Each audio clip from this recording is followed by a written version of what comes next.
Hey everyone, welcome to another installment of Harry Potter Theory. Today, we're going to be discussing characters that were omitted from the films. I feel like you can't really criticize the Harry Potter films that much. Unless the filmmakers decided to convert the films into a TV series and devote 20 hours to each book, there isn't really anything they could do to make these amazing movies any better. It's never an easy feat to translate novels to the silver screen, but somehow, Harry Potter successfully pulled it off. But in the process, the filmmakers were forced to shave a few of our favorite characters from the final scripts. And even though they had their reasons for doing so, I can't help but feel that something is missing without these incredible wizards and witches. So today, we're going to take a look at some of the characters who failed to make the jump to the big screen, and what they added to the Harry Potter mythos. 1. Ludo Bagman. Ludo Bagman was quite the celebrity in the wizarding world. As a former star beater for the English national Quidditch team, most wizards and witches revered Bagman as a national hero, and after Bagman retired from the sport, he would need all of that public goodwill to find a job, because Bagman wasn't very bright and actually was a bit of a degenerate gambler. Although he was once accused of being aligned with Death Eaters, his celebrity status was more than enough to sway the courts in his favor. Ludo not only was cleared of all charges, he continued to climb the ladder of the Ministry of Magic, and was a department head before he was forced to go into hiding. His gambling debts had caught up to him, and he was wanted by the goblins for failing to make his payments. Bagman came to know Harry well during the Triwizard Tournament. Living up to his reputation as an affable buffoon, Bagman didn't hesitate to give Potter illegal assistance in order to help the wizard win. 2. Charlie Weasley.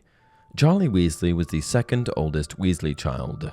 Like his older sibling, Bill, Charlie left Hogwarts soon after graduating and took off for abroad. His love for magical creatures led him to specialize in the study of dragons, and he soon found himself in Romania, dedicated to the protection and preservation of the winged beasts. Eventually, he interacted with Harry Potter's peers and mentors during the young wizard's time at Hogwarts. When Hagrid took care of a young dragon named Norberta, he realized that the animal was far too dangerous to be kept on the grounds. So he contacted Ron's older brother and sent Norberta away. Years later, during the height of the Second Wizarding War, Charlie Weasley arrived at the Battle of Hogwarts with a contingent of international wizards, and helped turn the tides and defeat Voldemort. 3. Peeves. Like nearly Headless Nick, Peeves was another ancient spirit that haunted the halls of Hogwarts.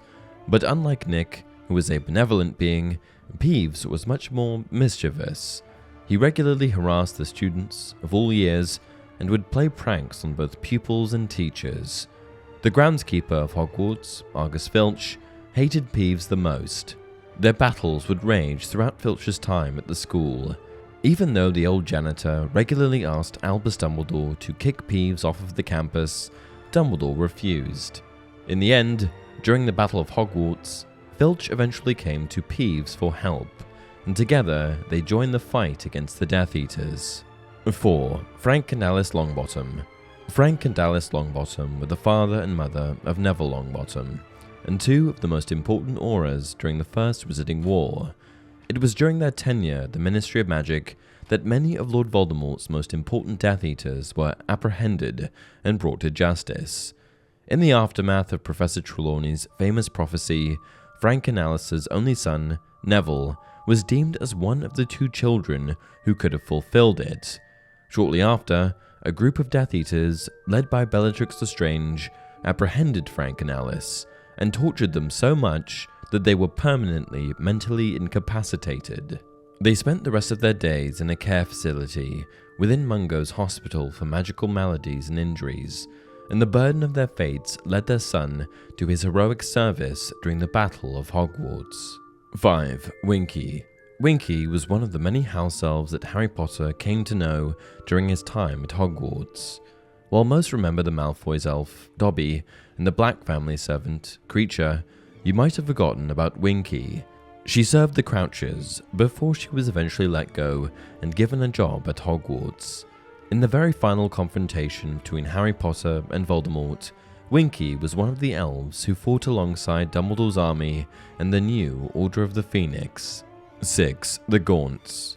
The Gaunts were once a pure-blood family as celebrated as the Crouches or Malfoys, but by the 20th century, the Gaunts' paranoia about other families' pure-blood status had led them to interbreed for generations.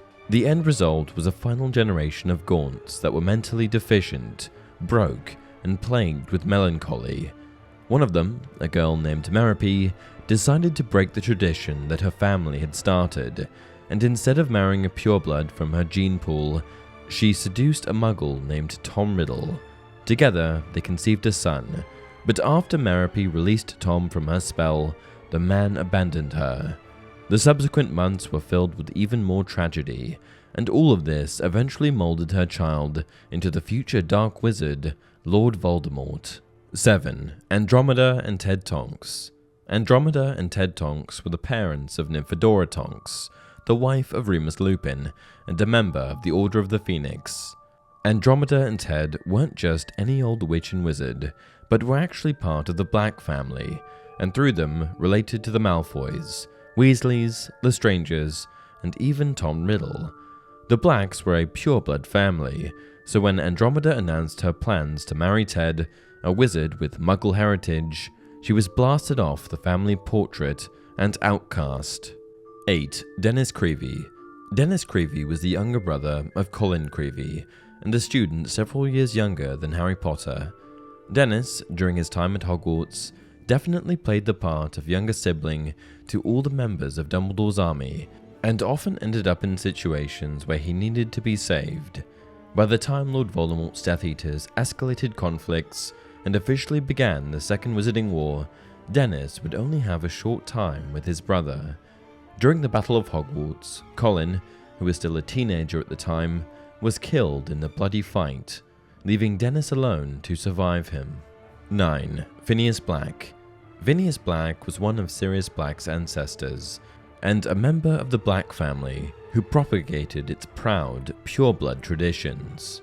During his time in the early 20th century, Phineas became quite an accomplished sorcerer, and eventually earned the seat of headmaster at Hogwarts, one of the few Slytherin to do so. Although, as headmaster, he was hardly beloved. Many of the students despised Phineas for his cold, boring educational philosophy. But in later years, Phineas actually proved to be an asset. When his far more progressive-minded successor, Albus Dumbledore, sought advice, the portrait of Phineas Black often offered it, although whether or not Dumbledore followed it was a different matter. And later, while on the hunt for Horcruxes, Phineas's portrait helped Harry Potter and his friends by accident, as he reported their whereabouts to Severus Snape, who secretly aided them. 10. Augusta Longbottom. Augusta Longbottom was Neville Longbottom's grandmother, and his guardian in the years that followed the unfortunate attack on his parents. Although Augusta has a brief moment in the first Harry Potter film, she was never seen again, except for some cutscenes from the Deathly Hallows Part 2. Although Augusta cared more about Neville than the Dursleys did about Harry, she was still quite a tough nut to crack. She regularly criticized Neville's choices, and even publicly shamed him for his lack of achievements. It wasn't until Neville became a hero of Gryffindor that she eventually recognized his merits as a wizard. 11. Carcass. Carcass was a humongous, terrifying giant and the predecessor of Golgamath, the giant who served in Voldemort's army. For a brief time, Carcass was the leader of the Giants, a position that was known as Gurg. While acting as Gurg, Carcass didn't do much.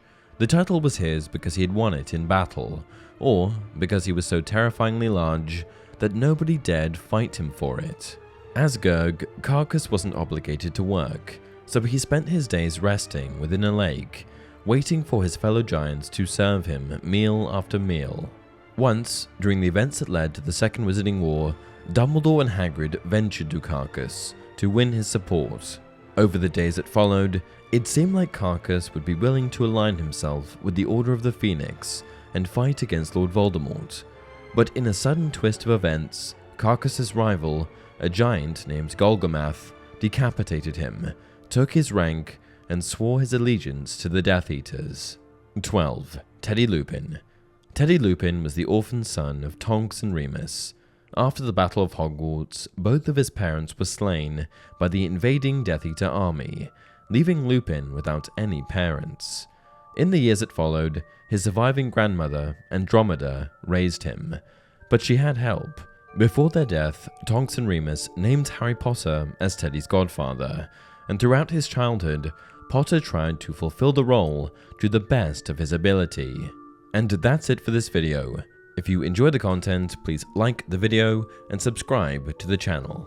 Until next time, remember, it does not do to dwell on dreams and forget to live.